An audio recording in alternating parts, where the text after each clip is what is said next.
रामकृष्ण हरे. सज्जन हो, आज आपणापुढे कलीचा न्याय या शीर्षकाखाली हा भाग करणार आहे. कलीही याचा अर्थ आहे भांडण, तंटा. आम्ही जेव्हा संस्कृत शिकत होतो तेव्हा हा कली शब्द आम्हाला पहिला आला होता. कलीही अर्थ आहे भांडण, तंटा. कलियुगामध्ये भांडण, तंटा हा सगळ्यात मोठा विषय आहे. तेव्हा मग भांडण तंटा ज्या गावात नाही तर तंटा मुक्त गाव, त्याला 5 लाख रुपये बक्षीस वगैरे. कारण भांडणामध्ये इतका वेळ जातो, पैसे खर्च होतात, मनस्ताप होतो आणि म्हणून भांडणं नको असतात. घराघरात भांडण, अगदी महाभारतापासून तर आत्तापर्यंत हे सगळे भांडण तंटे, ह्या भांडण तंट्याचा हा युग आहे. तेव्हा मग ज्यावेळी आपापसामध्ये ह्या गोष्टी मिटत नाहीत तेव्हा मग आपल्याला मध्यस्थीचा आधार घ्यावा लागतो. आणि मग पूर्वी कसं होतं, राजसत्ता होती. मग राजे स्वतःच निर्णय द्यायचे. त्या दोन्ही पार्ट्यांना दरबारात बोलायचं, त्यांचं ऐकून घ्यायचं आणि त्यांनी दिलेला निर्णय मान्य. अशा प्रकारचं पूर्वीचा न्याय होता. त्याच्यानंतर धर्मसत्ता आली. धर्मसत्तेतला जो प्रमुख सांगेल तशाप्रमाणे न्याय. जसं तुकाराम महाराजांच्या वह्या बुडवल्या तर रामेश्वर भट्टांनी सांगितलं की याच्या वह्या बुडवा आणि यापुढे त्याने अभंग करायचे नाही. मग ती सत्ता आणि अंमलबजावणी कोण करायचं? पाटील किंवा त्यावेळेला सरपंच पण नव्हते, पाटील असायचा गावचा. आणि मग त्यांच्याकडे ते पत्र जायचं, ज्याला आपण नोटीस आत्ता आपण म्हणतो, आणि मग ते त्याची अंमलबजावणी करायचे. तर तुकाराम महाराजांच्या अभंगातसुद्धा हा विषय आला आहे. कोपला पाटील गावीचे हे लोक, आता मज भीक कोण घाली. हे कोपलेत म्हणले. आता तर सांगायचा मुद्दा, धर्मसत्ता पुढे आली.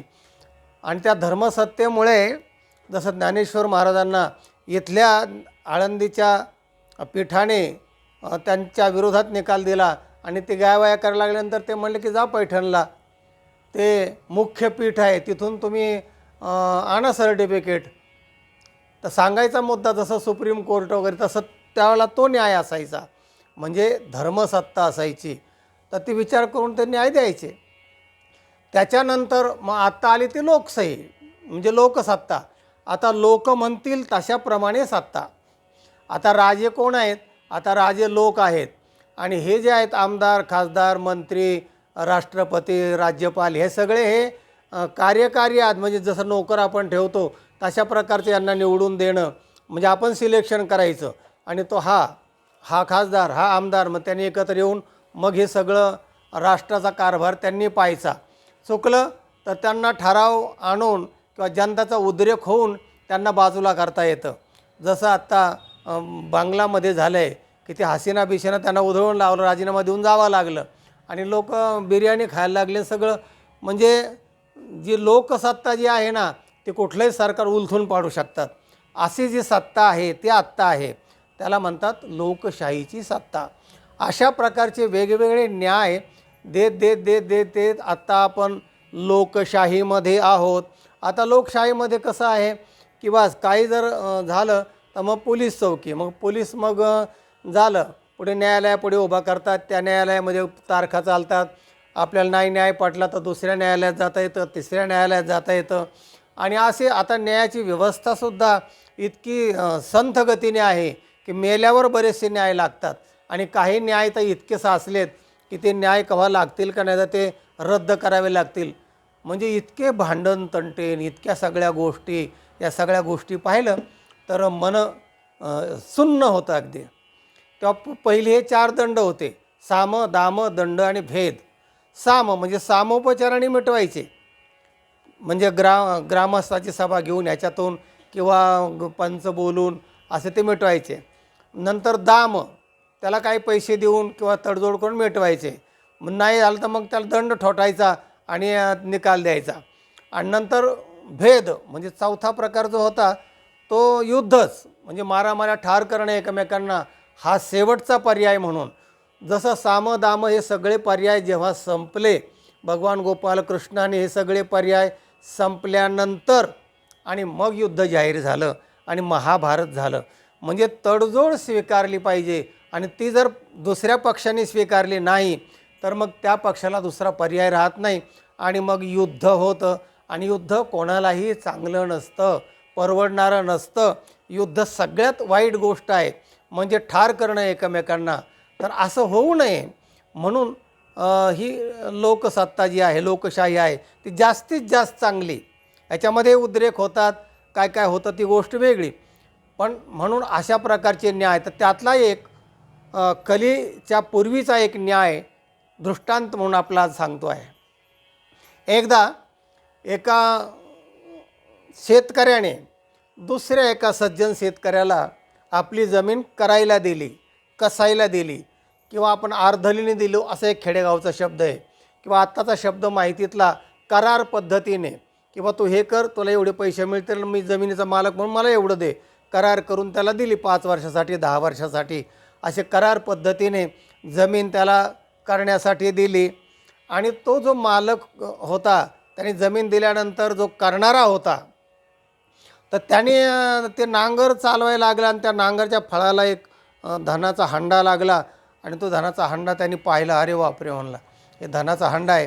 तो ते धनाचा हंडा घेऊन संध्याकाळी त्या ज्याची शेती होती त्याच्याकडे गेला. म्हणले, मालक हे बघा, हे तुमच्या शेतीमध्ये हा धनाचा हंडा सापडला आहे आणि हा तुमचा घ्या तुम्ही. तो म्हणला, अरे मी तुला शेती करायला दिली, म्हणजे त्या शेतीमध्ये जे काय असेल ते सगळं तुझंच आहे, तेव्हा धनाचा हंड्याचा माझा हक्क राहिलेला नाही. करार पद्धती शेतीतलं सगळे असं लिहिलं आहे आपण की शेतीतलं सगळं काय जे असेल, झाडं झुडपं विहीर सगळं एवढ्यासाठी 5 वर्षासाठी तुझ्याकडे, तुझाच हक्क राहील, मालकी हक्क, असं आपण लिहिलं आहे. तर म्हणलं नाही, तेव्हा ह्या धनाच्या हंड्याचं नव्हतं लिहिलं आहे, हे त्यामुळे तुमचं आहे ते. तर तो म्हणला, नाही, ज्या अर्थी तुला दिलं आहे त्या अर्थी ते तुझं आहे. हा म्हणला, नाही मालक तुम्ही, ते तुमचं आहे. बघा आता जर ही गोष्ट घडली तर तुझं ते माझं आणि माझं ते माझं, म्हणजे दोन्ही माझं, अशा प्रकारचं झालं असतं. पण तो जो काळ होता ना, तो सत्यप्रिय होता, शब्दाचा होता, प्रामाणिक लोक होते. आणि हळूहळू कली लागण्याचं वारं सुरू झालं होतं. आणि मग ते दोघेही धर्मराजाकडे गेले आणि धर्मराजाच्या दरबारामध्ये त्यांनी आपली कैफियत मांडली. म्हणले, मी जमीन करायला घेतली, त्यात हा हंडा सापडला आहे, तर त्या मालकाचा आहे, तो घेत नाही. तो मालक म्हणला, मी याला जमीन शेती दिलेली आहे, याचा अर्थ शेतीत जे काय आहे ते त्याचं आहे, त्यामुळे या धनाच्या हंड्यावर माझा काही हक्क नाही. आत्ता काय करायचं? धर्मराजाला वाटलं की काय हे वेगळाच प्रकार आहे. मग ते म्हणले, असं करा. धर्मराज म्हटले, अर्ध घ्या. ते म्हणले, नाही, त्याचं पूर्ण आहे शेती, त्यांनी तर पूर्ण शेती दिलेली आहे, त्याने अर्ध घ्यायलाही दोघे तयार नाहीत. अरे बापरे, मग न्याय तोडायचा कसा? न्याय तर झाला पाहिजे. आणि मग धर्मराजाने सांगितलं, हा निर्णय तुम्हाला मी उद्या देईल, उद्या 10 वाजता या दरबारामध्ये. झालं, मग ते गेले दोघेही. पण रात्रीचा हा जो कलीचा वारा आहे तो लागणार होता. आणि कलियुग लागायचा वारा सुरू झाला आणि रातोरात त्यांच्या बुद्ध्या बदलल्या. सकाळी उठून दोघे जेव्हा दरबारात गेले तर तो धर्मराज म्हटला, हां पुढे तो हंडा आणला का? नाही म्हणले, तो माझाच हंडा आहे, मी मालक आहे आणि मी माझाच हंडा आहे. तो म्हणला, नाही, तो माझा हंडा आहे आणि तो मला परत दिला पाहिजे, माझी शेतीत करायला घेतलेली आहे. मग माझा म्हणून भांडणं सुरू झाली. धर्मराज म्हणले, आत्ता गंमतच आहे. मग धर्मराजाने डोकं चालवलं. म्हणले, असं की तुम्हाला मुलं किती आहेत? एकाला विचारलं. तर मला एकच मुलगा आहे. हां, त्याचं वय अमुक अमुक. हा ठीक आहे. तुला काय आहे? तुम्हाला एकच मुलगी आहे. असं ठीक आहे. असं करा म्हणले, दोघांचं लग्न लावा आणि मुलीच्या लग्नामध्ये ही सगळी रक्कम खर्च करा आणि आनंद घ्या. राहिलेली जी रक्कम आहे ती मुलीच्या नावाने कायम पुढच्या त्यांच्या संसारासाठी असू द्या, दोघांनाही फायदा होईल. असं त्याला म्हणतात तडजोड. हा जो 4 अक्षरी मंत्र आहे ना, तो फार महत्त्वाचा आहे. ज्यांना तडजोड जमली आणि ज्यांनी स्वीकारली त्याचं भलं होतं. ज्यांनी तडजोड हा मंत्र स्वीकारला नाही, त्याच्यामध्ये घरातच महाभारत सुरू होतं, किंवा महाभारत जे घडलं ते तडजोड स्वीकारली नाही म्हणून घडलं.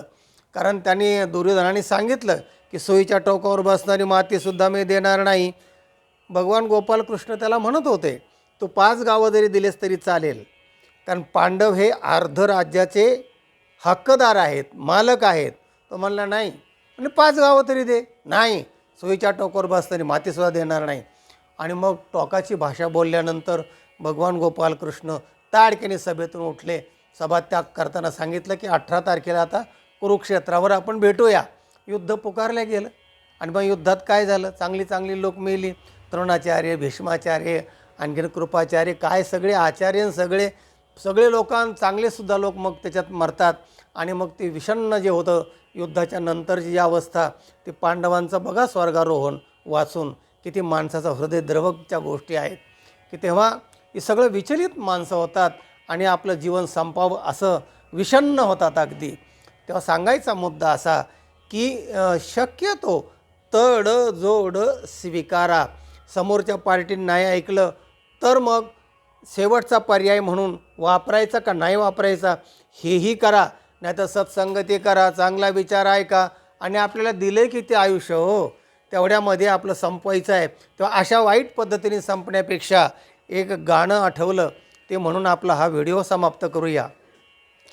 तो पाहुणा अन मी पाहुणा ऐकणारा 2 दिवसाचा बाजार सारा. हे संतांचे विचार आहेत, हे कवीचे ऋषीमुनींचे विचार आहेत, की ते असा विचार करतात की बाबा रे, हे मारामाऱ्या भांडण हे विषण्ण होण्यापेक्षा अरे आपण आलेला एक दिवस आणि जाणारा एक दिवस, असे 2 दिवसाचा बाजार सारा. हा व्हिडिओ इतरांना पाठवा, लाईक करा. आणि ज्यांनी चॅनलला सबस्क्राईब केलेलं नाही त्यांनी जरूर सबस्क्राईब करा. ज्ञान ऐकत राहा. ज्ञानाने मनुष्य समृद्ध होतो, परिपक्व होतो, त्याचं जीवन आनंदी आणि मंगलमय होतं. रामकृष्ण हरी.